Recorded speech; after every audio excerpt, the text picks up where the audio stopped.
both in WebEx and chat, add your name and affiliation. So your organization title, the name of the organization you represent, please be sure to include it before you say a question. And also make sure you send any questions to all panelists, and we will be able to respond to those throughout the call. And then so I will let Amelia introduce our panelist group here we have here today. We have and then after that, we'll kick things started. And go ahead, Amelia. You're on mute. Just want to make sure. You go to the next slide, Silas. Thank you.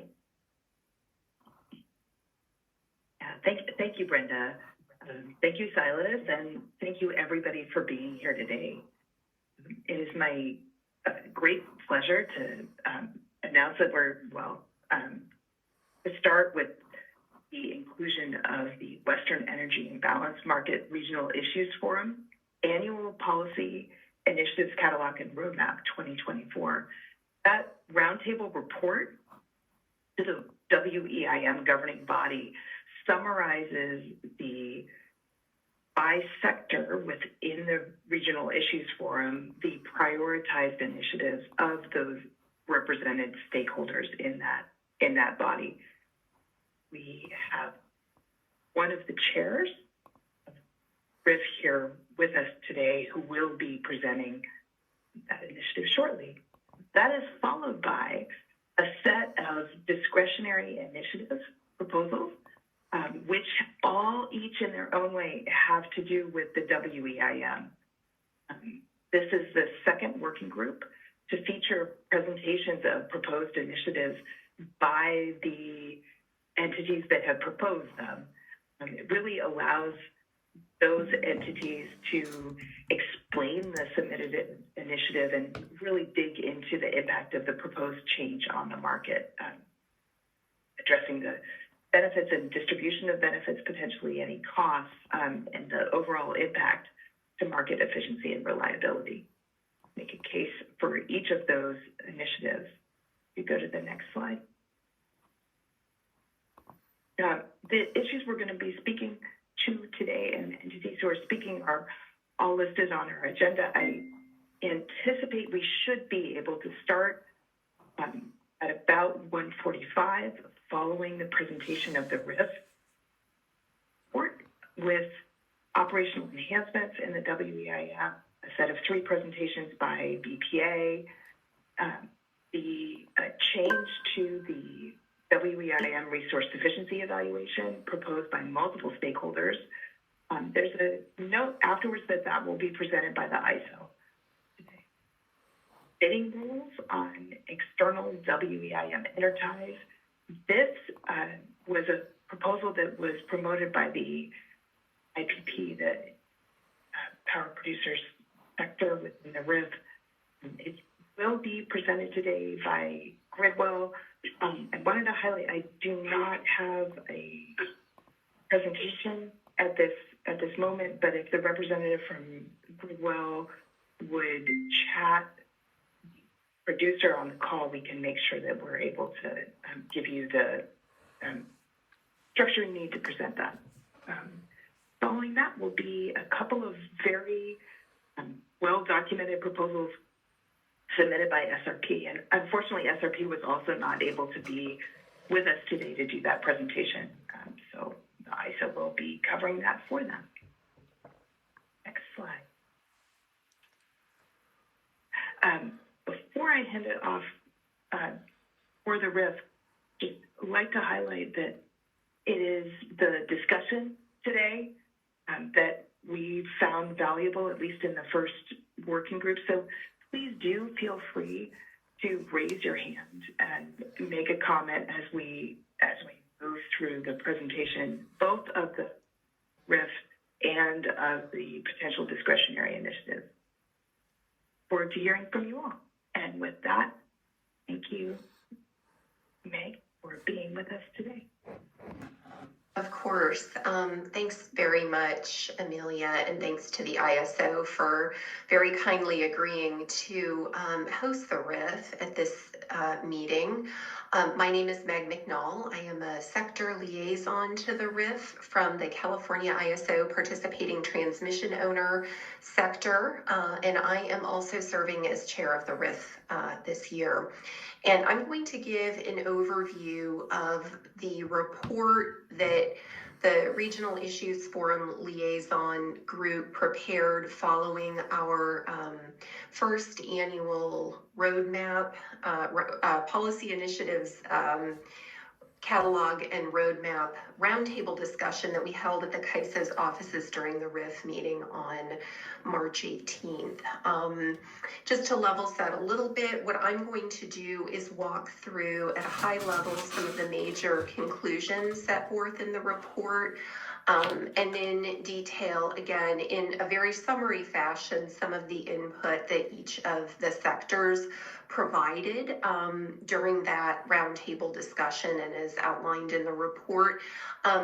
If you have specific questions about individual topics that each of the sectors identified, I would really recommend that you take a look at the report itself. And there's also a good deal of information posted in the slide presentations from the March 18th meeting, and that recording obviously is publicly available as well. And then at the end, I will provide contact information for each of the sector liaisons. So please feel free to reach out to any of the sector representatives directly if you have questions, comments, or feedback on any of what we've outlined in the report and we'll discuss today.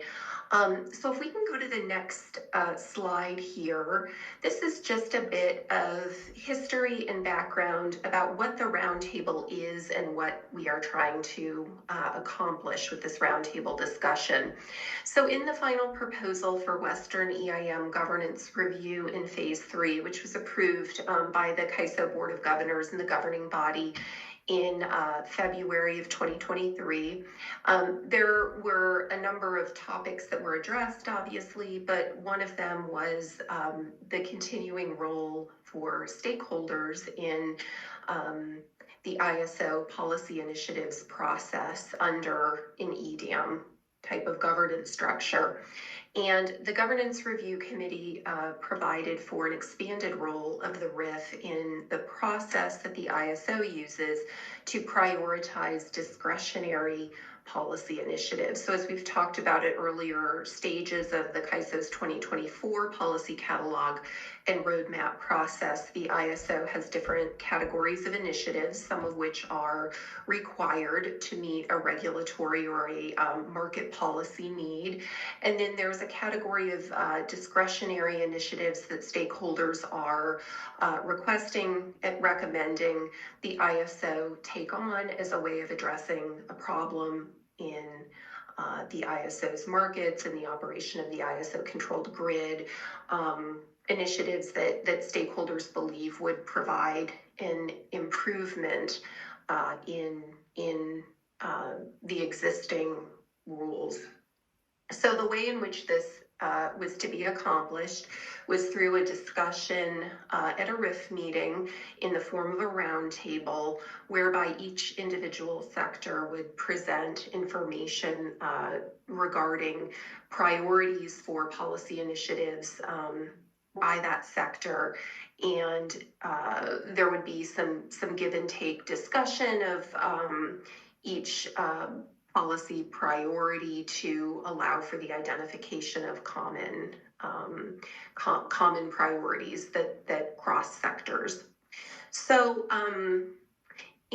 throughout 2023, the RIF liaisons discussed ways in which we might go about implementing the roundtable process, and we worked very closely with the CAISO team to come up with a structure that would allow our roundtable to take place at a point in the policy initiatives catalog and roadmap development process where our input could reasonably be accommodated. So in working with the ISO, we determined that sometime relatively early in the process would be most constructive, so the ISO would have the opportunity to fully consider the RIF's input. And if we can go to the next slide. So, as mentioned, we had our first roundtable meeting on March 18th. It was a hybrid meeting. There were attendees in person and on the web. And for those stakeholders in attendance, we really appreciate all of the input that was provided both at the roundtable itself and before the meeting to your sector representatives. So during the discussion, liaisons for each sector presented that sector level input that was contemplated in the GRC's final proposal and discussed the way in which that sector sort of developed its input.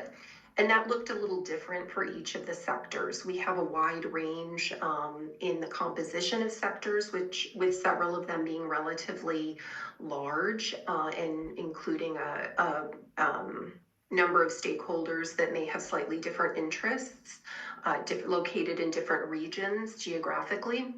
And we have sectors that are more narrow. And so the process for obtaining input from sectors was a little bit different for each, and we talked a bit about that at the roundtable meeting. We also had the opportunity to synthesize priorities across the sector, and you see that reflected in our report and in some of the priority topics that I'll get to in a second. And we also had the chance, and we're very grateful to hear from representatives on behalf of the BOSR, the Western EIM governing body, and ISO management. And once again, very appreciative of those who participated in the form of public comments. Following our meeting, we did publish our formal report, and that is available on the Western EIM website on the Regional Issues Forum page. There's a link in my slides, and I'm happy to put a link in the chat as well if that's not something that attendees at this meeting have seen. I think the report follows pretty closely the themes and topics that were discussed among the sectors at the roundtable meeting. And so our goal as sector liaisons was that there not really be any surprises to anyone in the written report itself. We think it aligns pretty well with what we discussed and what we heard from stakeholders at our March meeting. Next slide, please. So in terms of common themes across the sectors, several sectors express support for continuing certain CAISO initiatives that are ongoing. We note that in 2023, the ISO initiated and has continued working very hard on initiatives, including those addressing enhancements to price formation, greenhouse gas coordination, gas resource management, and resource adequacy modeling and program design. And there is cross-cutting support among the sectors for the ISO's ongoing work in those initiatives. In certain instances, there were sectors who did expand, for example, on support for particular topics within those initiatives. For example, there obviously is continued support for the consideration of scarcity pricing, for example, within the price formation initiative, and that's obviously a critical topic there. I think, and this is to some extent my own observation, but I think it was widely discussed during our roundtable. There is interest among the RIF liaisons and the sectors in understanding more about the process through which the ISO will transition working group phases of initiatives into the policy development stage. And we understand and acknowledge that to some extent is a work in progress as the ISO looks to continue to implement its working group process, which is relatively new from within the past couple of years. And so that's something that I think a number of sectors had perspectives on. In terms of an additional topic where there was very strong support for consideration of an issue. This relates to a sub-issue within the Price Formation Enhancements Initiative having to do with the bidding rules for above the soft offer cap that's applicable in ISO markets for non-generator resources, specifically energy storage resources and hydroelectric resources. The same concern was also raised to some extent for PDR, proxy demand resources. The ISO has heard that feedback and has, as probably most of you on this call are aware, has initiated a process to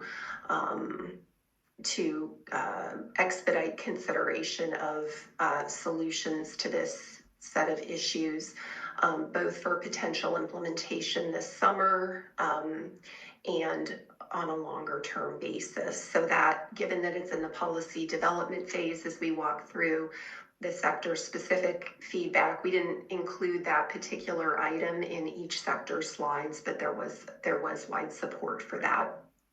Next slide, please. All right. So in terms of what we are thinking of as new policy initiatives, some of these are actually re-engagement on policy initiatives that had maybe started a year or two or a year or more ago, but that are where there's interest in perhaps re-engaging on a scope of topics. And the categories where we observe the sectors have interest include a few topics that I think we're going to talk about later today. But there is interest in restarting a initiative related to the resource sufficiency evaluation. This may encompass re-engagement on phase 3 of the RSE Enhancements Initiative, or I don't think anyone's wedded to the concept of whether there's a new initiative that starts or a continuation of a prior initiative in a new phase, but there is wide interest there. There is interest in, and this is one where I think we are going to talk about this a bit later, but there's some cross-sector interest in understanding more and potentially changing rules related to intertie trading, including under EDM. Several sectors are interested in assorted changes to the transmission planning process. Again, either under the scope of the previously initiated Transmission Planning Process Enhancements Initiative or in the form of a new initiative.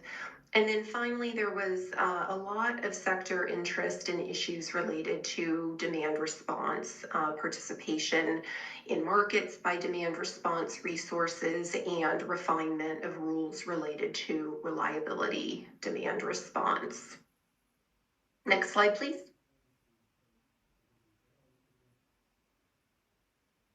And then in terms of topics that are not particularized to a single initiative, but represent kind of consideration of more thematic, broader issues, a number of sectors encourage consideration of issues around the management of themes with respect to market policy and design as we look to have potentially multiple market models active within the WEC footprint. There is interest in ensuring that there's consideration of issues around themes to hopefully enable market participants to manage kind of these dual market models effectively and efficiently. There is interest in further consideration of the ISO's roles as the market operator for the Western EIM and the EDM footprint, as well as its role as the balancing authority and transmission operator for the sort of traditional BAA footprint, CAISO-controlled grid section of that market, and wanting to ensure that there is clarity and that stakeholders understand when the ISO is acting in its capacity as the market operator versus when it may be taking actions or expressing a position in its capacity as the VA or as the transmission operator. And then finally, consideration of governance and governance-related rules and structures continues to be a theme where there is wide sector interest. And then one thing that this kind of dovetails to some extent with the dual roles of the ISO, but one thing that we heard from a couple of sectors, including the one that I represent, is a need to appropriately balance initiatives that are focused on the Western EIM and the EDM against initiatives such as, for example, the Resource Adequacy Modeling and Program Design Initiative that is more oriented toward rules that are applicable just to the CAISO footprint. And so, you know, as a PTO sector representative, obviously, my sector's perspective is that both of those are important. And speaking on behalf of the sector, I think we're very appreciative that other sectors acknowledge this as well. We have market participants in a number of sectors that are both inside and outside the ISO. And so there's recognition that we have to balance our resources and our priorities. Next slide, please. All right. So this might be a good place to pause and see if there are any questions before I move into just a quick overview of the different sector-specific priorities. And if there are no questions, I can go ahead and move forward.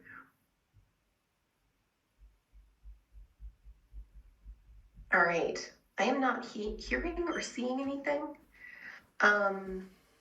So in terms of the Western EIM entity sector, so these are the non-CAISO EIM participants, and the sector liaisons are Lindsay Schleckaway from NV Energy and Josh Walter from Seattle City Light. That sector has identified, obviously, continuation of several key initiatives, including price formation, GHG coordination, and gas resource management. There is support for starting new initiatives, again, related to the resource sufficiency evaluation, demand response, storage, metering, settlement, and resource modeling and dispatch. And obviously, that's a extensive list of topics, and they're quite thoroughly outlined in the EIM entity sector materials. So if you're interested in seeing specific proposals within that set of topics, be sure to take a look at our report and our posted presentation from the March 18th meeting. The EIM entities are encouraging the ISO to think about ways where there might be great how effective and efficient this new catalog and roadmap process is. We as a group, I think, are very encouraged that the ISO is placing such a great emphasis on stakeholder prioritization and hearing from stakeholders about priorities. And so the sector is interested in hearing how the ISO and stakeholders can understand and appreciate how that feedback is translating into what actually results in new initiatives. So, and then finally, there is interest in ensuring that there's a process in place to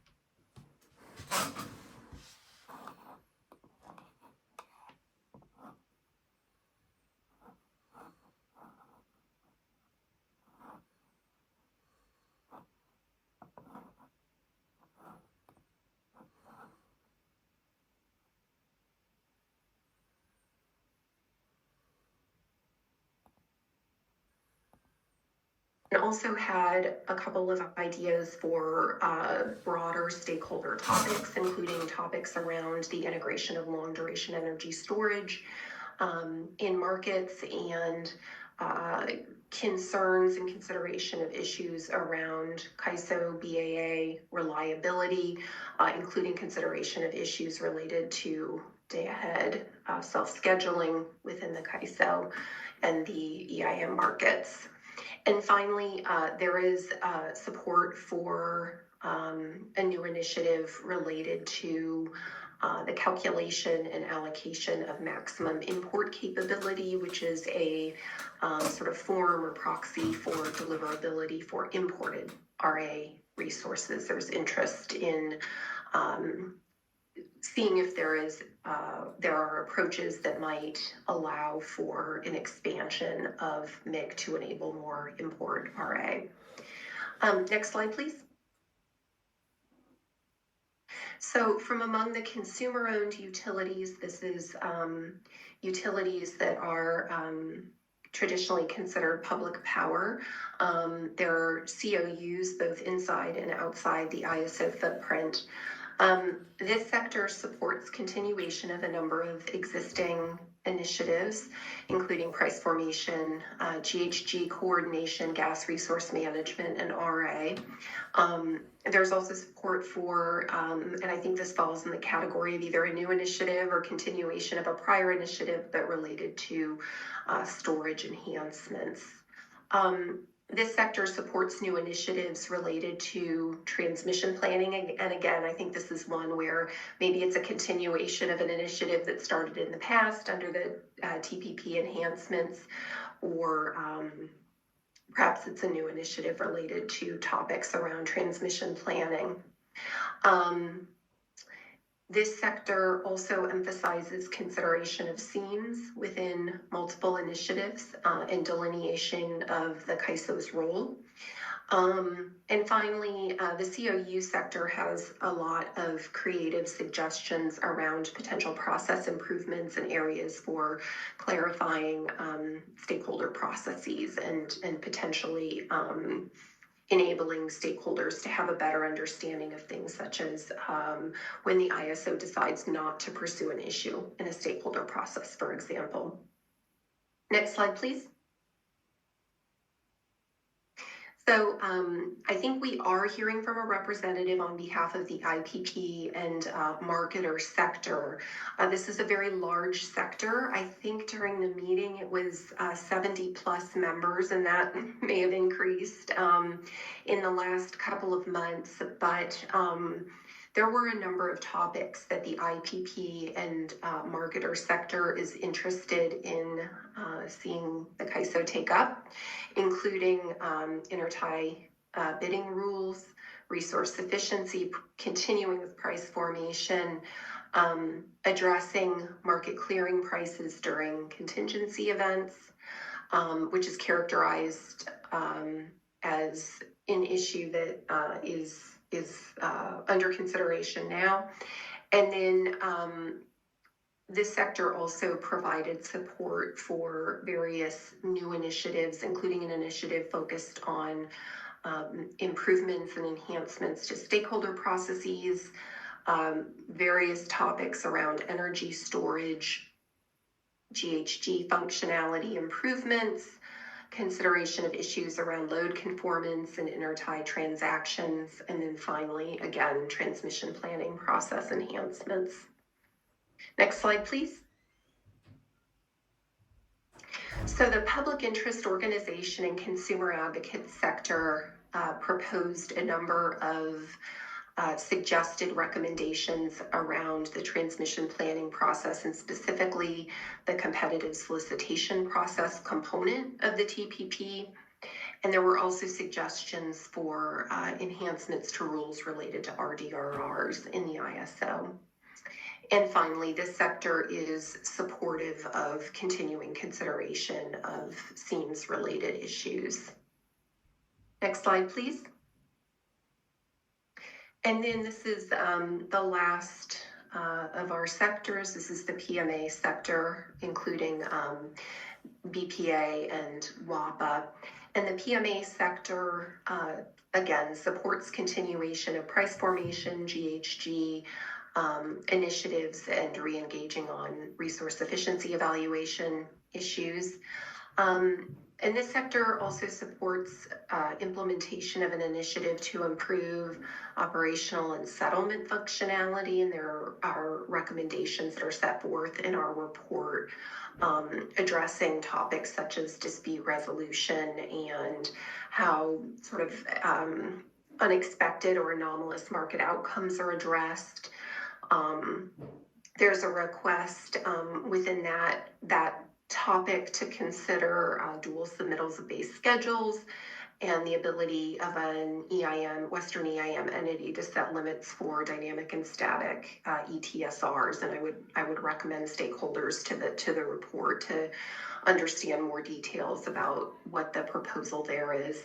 And then finally, the PMA sector is also supportive of considering issues around themes. Next slide. So just to wrap up here, I am happy to answer any questions, but our next steps as the RIF will include continuing to monitor the policy initiatives catalog and roadmap process and provide input to the ISO where that would be useful, and to work with the ISO staff to identify areas where we might consider some improvements to the roundtable process for next year.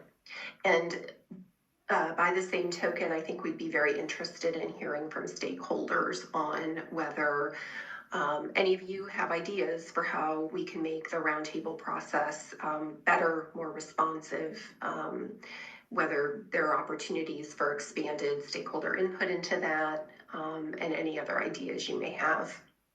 Next slide, please. I think this might be my last one. Yep.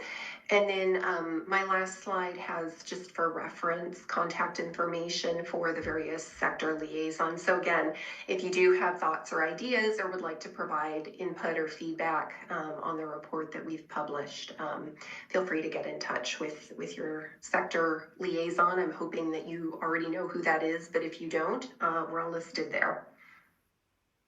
So thanks, and if there are questions or points of discussion, I'm happy to address those.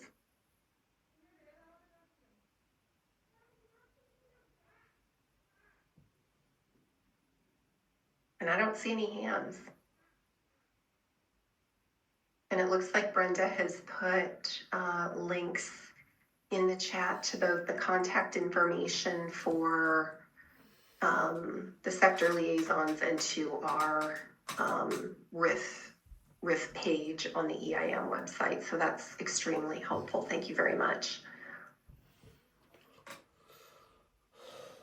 And so if there are no questions or comments, I'm happy to give this back to Amelia. Chair McDonald, thank you very, very much. Appreciate the review, and appreciate also that you're ending a little bit early. That gives me an opportunity.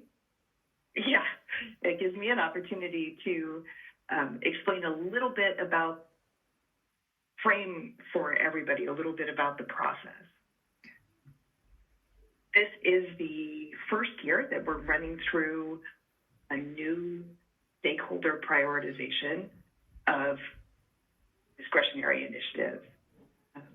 As Chair McNall noted, you really are welcome to submit comments now on the process itself. We're looking to make improvements in that process, especially around things like timing and stages. The first working group, which occurred on April 22nd for stakeholder prioritization, included a description of the process for each of the submitted initiatives. But what we did is split them into 4 categories. There were proposals that are part of an ongoing process. There are proposals that are essentially not optional for the ISO, things that really are absolutely required for the ISO to continue to work on. There are also process improvements, which can include increased transparency, more reporting, all kinds of things, all kinds of suggestions that would make the market function more efficiently for participants, but that do not rise to the level of requiring a discretionary initiative. And finally, there are a whole set of discretionary initiatives. It is these discretionary initiatives that we'll be discussing in the next section of the presentation today. For each potential discretionary initiative, there will be a short presentation that is accompanied by slides, but it's also backed by the submitted comments from the initiative supporters who initially submitted it.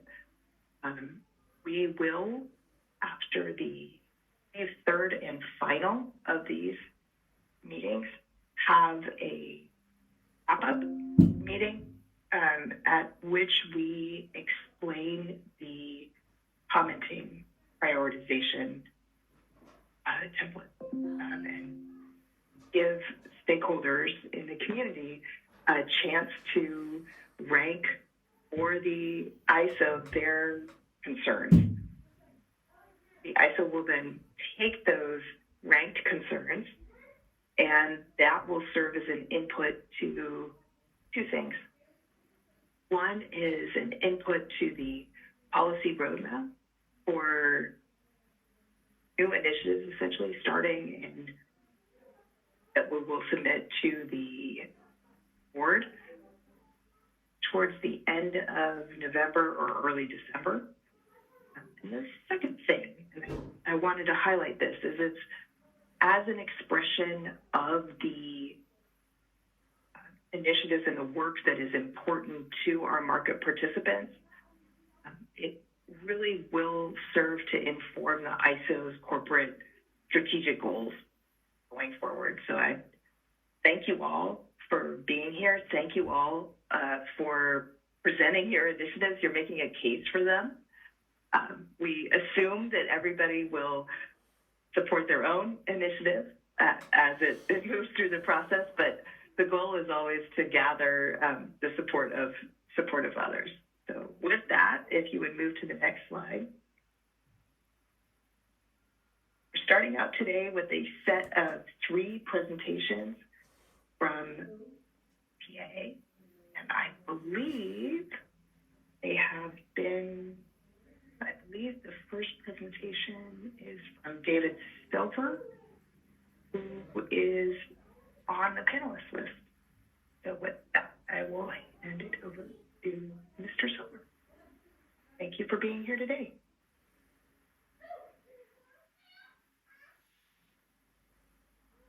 We could check your audio.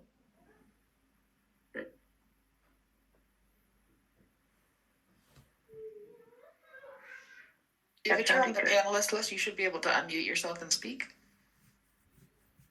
Let me see if I can fix my audio. Oh, all right.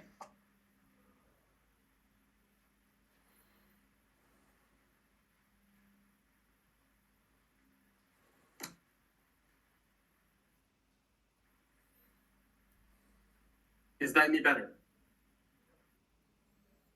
Yeah, you're coming through clear on my end. Okay, great. Thank you. My name is David Silver. I'm with Bonneville Power Administration. I work in operations with the connection between our AGC systems and EIM connections to the California ISO's WEIM. And if we go to my slide, that's available. Great. So there are, and I'm going to be presenting on 2 topics about operational improvements. And I actually believe Meg McNall already mentioned these in one of her last slides. So that's good news that it's been picked up, but I still would like to go over this briefly and give everyone a rundown. So next slide, please. So in history with BPA and the WEIM, BPA joined in May of 2022. We have 18 adjacent BAAs, 13 are WEIM entities, and 14 if you include the California ISO. So BPA is currently the submitting entity for all base ETSRs with all adjacent WEIM entities, and as well as the mirrors for the California ISO. So BPA has WEIM transfers with 11 other entities, and we've also presented on this proposal twice already. So next slide, please. So base ETR submissions don't always go through for us. So on a handful of occasions, since go live, BPA has been unable to submit or update the base ETSR schedules or the pre-hour RTSI information for 1 or more hours. So these reasons vary. We can't have 100% uptime.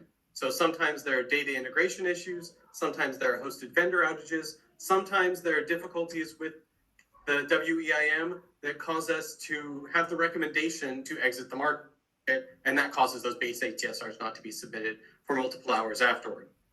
So numerous enhancements have been made and improvements for reliability and stability of the systems. So these events will still occur no matter how hard we work. That last 1% is going to be difficult. So these issues aren't unique, but given the number of EIM adjacencies to BPA, they are significant when they occur. Next slide, please. So currently, the WEIM can only support one entity to be the submitting party for base ETSRs. That is BPA, like I mentioned. So when that submitting party is unable to perform that role, we see these impacts. So one of them is a degradation of WEIM's view of impacted BAA's power balance. Another would be potential deployment regulation of energy ABC or ACE impacts to the affected BAA. A third is inaccurate, imbalanced settlements and difficulty shadowing market results, which would then result in after-the-fact settlement disputes for everyone. Next slide, please. Oh, looks like I had some animation on here that kept. So next, I highlighted this well. I wanted to make sure it was pinpointed. So these imbalances are important. Next slide. And I think there's one more. Okay, one more after that. Thank you. So the question is, what solution do we employ for this? Not just for BPA and the adjacents, but for any entity that's the submitting party. So we want this to be a long-term solution. We have one current recommendation, is that all entities, so next slide, it should animate. All entities submit and the RTMO selects which data set to use. Then every entity is submitting their base ETSRs and the RTMO is selecting who is the priority at that point. Next slide, please. So for this option, like I said, every entity is going to submit that base ETSR schedule, and the RTMO is selecting that submittal to use. So benefits of this are as it's providing redundant feed of data. So not only are we getting the one entity that's submitting, we also get information from every other BA, and we can see which data is incorrect. So we get better resiliency and accuracy of the data in the WEIM. So by having multiple parties submit, we can compare those in real time and afterwards to see where the issues might lie. Also, it allows the RTMO to identify submittal discrepancies and contact entities as appropriate to resolve those issues, as opposed to waiting until after the fact. The cons I put here are all really one problem, which is this is a robust procedure. It requires software enhancement, both with California ISO and possibly other entities to make this happen. But I believe that the benefits are worth the effort there. Next slide, please. So currently, we don't have that solution in place. So what BPA has done to mitigate this is we make sure impacted entities are informed of these events in as timely a manner as possible when it's critical. So BPA has also worked with the RTMO to create a Northwest Everbridge group consisting of all of BPA's adjacent EIM entity BAAs. So when there is a problem, all of them are informed. So BPA has also added internal procedures to make sure the loss of base ETSR scheduling is clearly communicated to the RTMO and then all other impacted entities utilizing that Northwest Everbridge group. Next slide, please.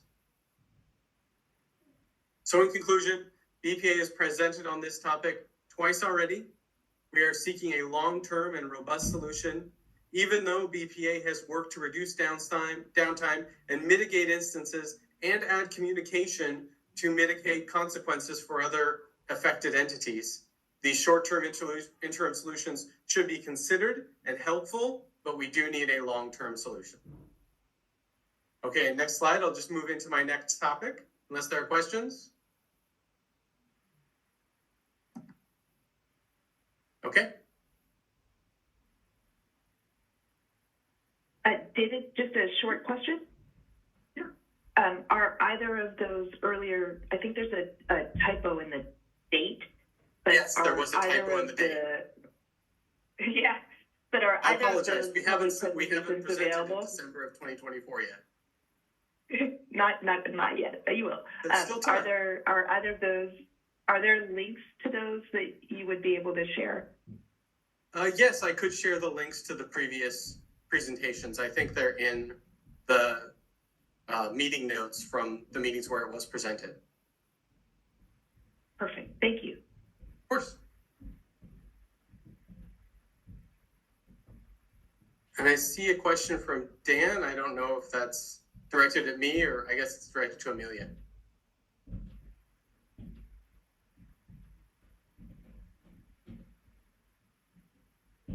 So if everyone's okay, I'll continue on with my next topic, which is EIM transfer default limits. So the current WEIM default EIM transfer limit is 99999. So currently both source and sink BAs submit separate limits and the WEIM enforces the lowest limit. BPA submits limits that are consistent with our transmission rights made available and the supporting E-tags. So any failure by submitting entities, any kind of outage or data failure, results in CAISO using this default that has numerous impacts. So limits of that default are in excess of physical ability of the transmission system to support transfers, and those limits are in excess of the transmission rights on the dynamic E-tags supporting those EIM transfers. So next slide, please. So this is simple. By establishing a default limit of 0, so similar to when a breaker fails, you want it to fail open and not fail at maximum current. So if some entities prefer, we could have a non-zero default, but not something so high. So these problems we experience would be avoided and ensure the WEIM does not produce transfers that are neither physically or commercially infeasible. So BPA first requested this enhancement in March of 2022, which was prior to our go live. And there is an example I put of August of 2022 when CAISO, the California ISO, had a problem processing those limits. That was due to internal WEIM software failures, and that had a large impact on all entities in the market. So it's impossible to have 100% perfection and 100% uptime. So if we have default limits that are within the realm of reasonability and safety, it's going to improve the system for everyone. Next slide, please. Which is the conclusion I just said. Default dynamic ETSR limits should be set to a value that is safe when defaults are used. Thank you.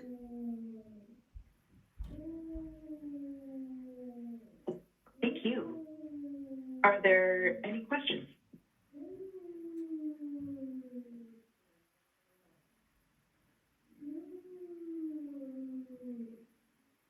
Seeing none, if we could switch to the next slide and another presentation from BPA. Thank you very much. Good afternoon, everyone. Thank you, David. David just covered the operational enhancement proposal from BPA.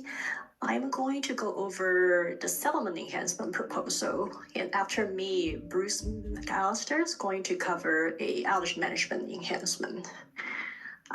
Next slide, please. Okay, our first proposal for settlement enhancement is to assess and improve CAISO's practices regarding resolving settlement issues or disputes. Currently, CAISO requires the price correction request to be submitted within 5 calendar days after the operating days. So operational issue can often be very complicated. It could be my software issue or integration issue, could be human error, or it could be even Kaiso's issues or other entities issues. So it takes time to investigate, to figure out the root cause, and to be able to properly identify if there's any settlement impact. On top of that, the old settlement timeline provide a T+3 business day and T+7 business day settlement. So an entity at least has some data within 5 days to review to give us some indication there's some issue and then there's a settlement impact. With the current new settlement timeline, settlements are not available until 9 business days. So currently that 5-day requirement does not allow enough time for the entity to review the settlement statements and to be able to perform data analysis and figure out the need for price correction. This is especially difficult when issue happened during the weekend. Once out of the weekend, we lost 2-3 business days to be able to investigate.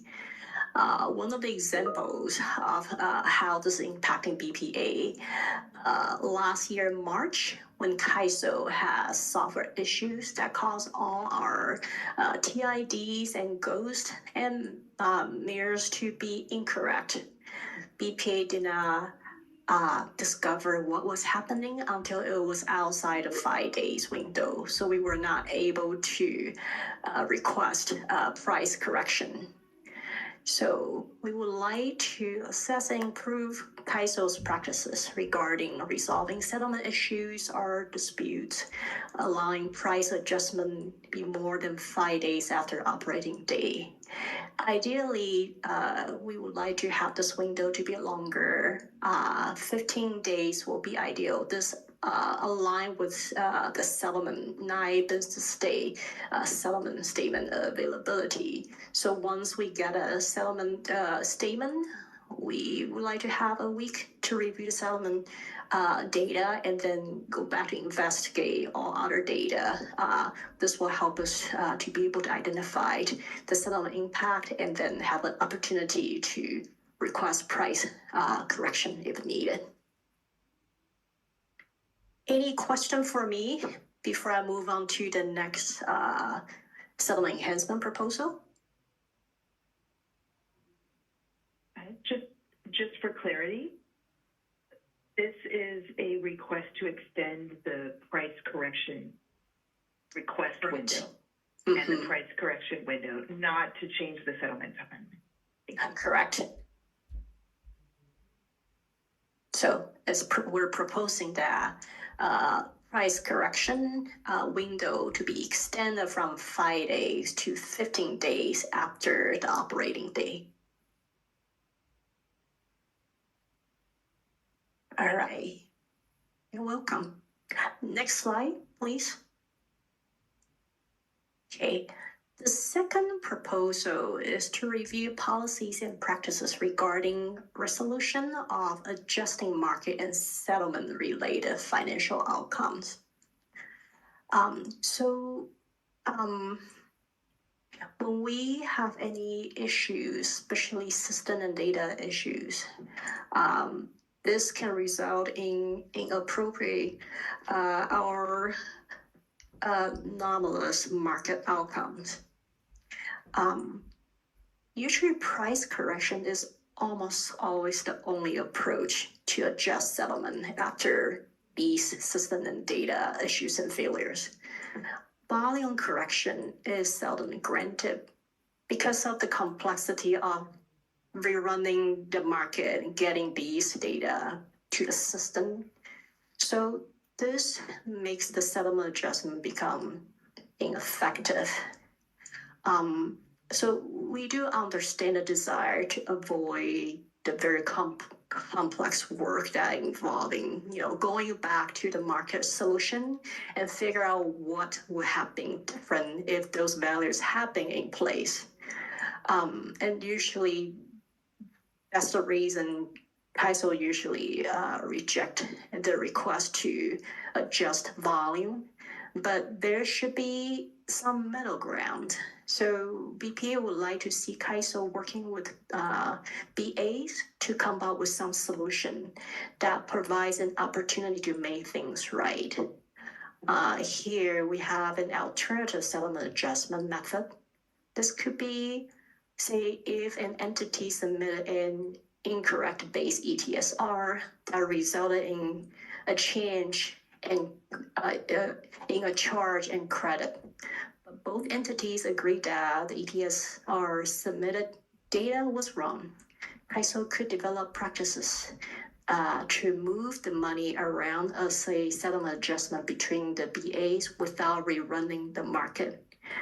Currently, we don't have any details about how the money should be moved around, but we just like to have a starting point here to have a conversation and work with CAISO to find some alternative solution. Any question for me?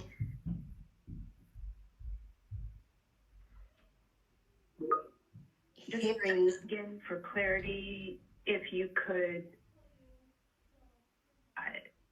let me restate what it is that you're proposing and then let me know if I've got it wrong. You are proposing that in dealing with settlement-related disputes, the CAISO work with VAs or an alternative dispute resolution?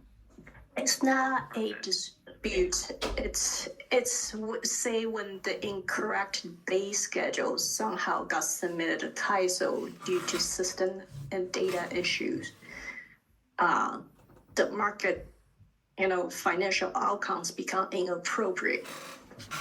And we like to work with CAISO to find a way to adjust the settlement outcome.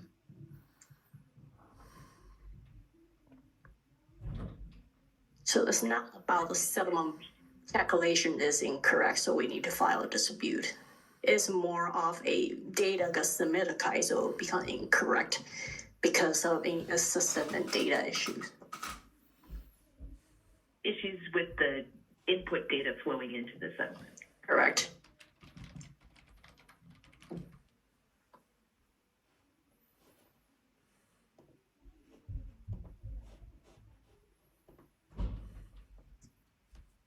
Any questions on the line?